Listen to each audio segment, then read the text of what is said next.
بسم اللہ الرحمن الرحیم۔ السلام علیکم دوستوں، کیسے ہیں آپ سب؟ امید کرتی ہوں سب خیریت سے ہوں گے۔ دوستوں، میں اللہ سے دعا کرتی ہوں کہ اے میرے اللہ، جو بیمار ہیں انہیں شفائے کاملہ عطا فرما، اور جو پریشان ہیں ان کی پریشانیاں دور کر دے، آمین ثم آمین۔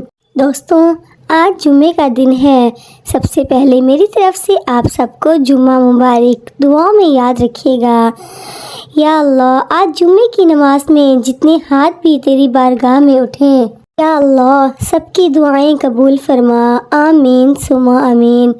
دوستوں، جیسا کہ جمعے کا دن ہفتے کے دنوں میں سے سب سے بہترین دن ہوتا ہے، رسول اللہ صلی اللہ علیہ وآلہ وسلم نے فرمایا، بہترین دن جس دن سورج طلوع ہوتا ہے جمعے کا دن ہے۔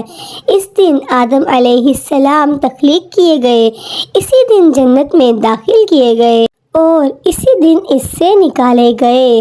دوستوں، آج اس ویڈیو میں آپ کے لیے نماز جمعہ کے بعد ایک اہم بہت ہی پاورفل وظیفہ لے کر حاضر ہوئی ہوں۔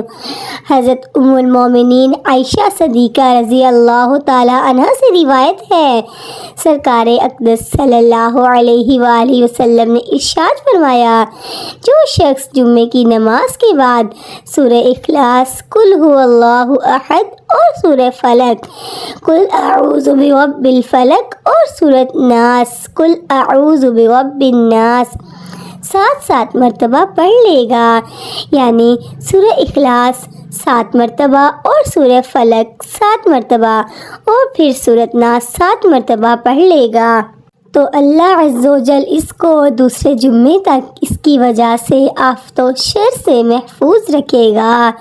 سبحان اللہ۔ دوستوں، کتنی ہی چھوٹی چھوٹی صورتیں سے ہمیں کتنی ہی بڑی بڑی نیکیاں مل سکتی ہیں، ہمارے کتنے گناہ معاف ہو سکتے ہیں۔ سبحان اللہ۔ دوستوں، میں امید کروں گی کہ آپ بھی جمعے کے دن ان صورتوں کو پڑھنے کا معمول بنائیں گے انشاءاللہ تعالی۔ دوستوں، میں امید کرتی ہوں آپ کو میری آج کی ویڈیو پسند آئی ہوگی۔ اگر پسند آئے تو اس کو لائک، شیئر، سبسکرائب کرنا بالکل مت بھولیے گا۔ دعاؤں میں یاد رکھیے گا، اپنا خیال رکھیے گا۔ ملیں گے نیکسٹ ویڈیو میں، تب تک کے لیے اللہ حافظ۔